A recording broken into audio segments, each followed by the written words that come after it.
Jesus, this helmet is hot. Okay. Hey, Isaac here. If you're wondering about the costume, I filmed this on Halloween. My head said go as a knight, but my body wanted to go as James Bond. I mean, who can resist Daniel Craig, am I right? Here at the God Squad, we just wanted to thank those who gave us feedback. We've listened to the comments, and now I've learnt the script. Also, that's right, we have backing music. So sit back and enjoy the show. And if you have anything to say, don't sit in silence.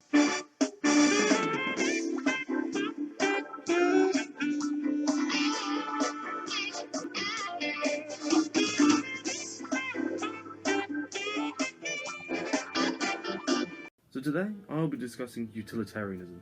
The word utilitarianism derives from the Latin word utilis, meaning useful. The good is that which brings about the greatest sum of pleasure or the least sum of pain for the greatest number of people. But you can't talk about utilitarianism without just mentioning Jeremy Bentham.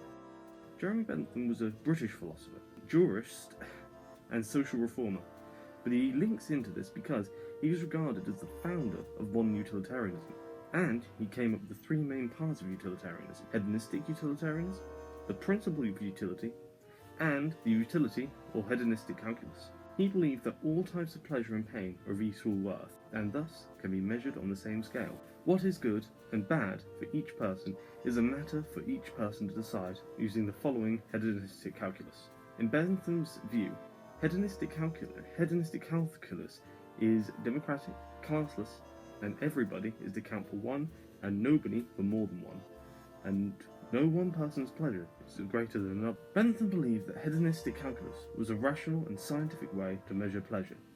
Bentham claimed that goodness could be empirically proven.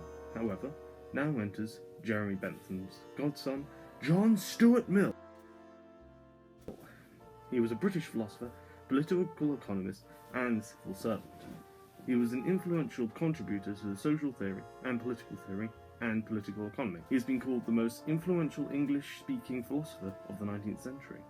Now, unlike Bentham, Mill believed that happiness and not pleasure should be the standard for utility. Mill developed a system of higher and lower pleasures to pursue pleasures of the intellect were higher than the pursuits of pleasures of the body. It is better to be a human being dissatisfied than a pig satisfied. Better to be Socrates dissatisfied than a fool satisfied. Okay. To pursue bodily pleasures, food, drink, drugs, and sex, was not as high an objective as those that are intellectually demanding. Mill's utilitarianism is more concerned with human well-being, focusing on the happiness of a person, as opposed to Bentham's hedonistic utilitarianism, which sought out only pleasure. Mill defines utilitarianism as the creed which accepts the foundation of morals. Utilitarianism, or the great happiness principle, holds that actions are right in proportion to as they tend to promote happiness, wrong as they tend to produce the reverse of happiness. By happiness is intended pleasure and absence of pain. By unhappiness, pain and privation of pleasure. So, dear viewer, I ask you, how do you rate pleasures? Higher or lower? Give me some examples in the comments, and subscribe.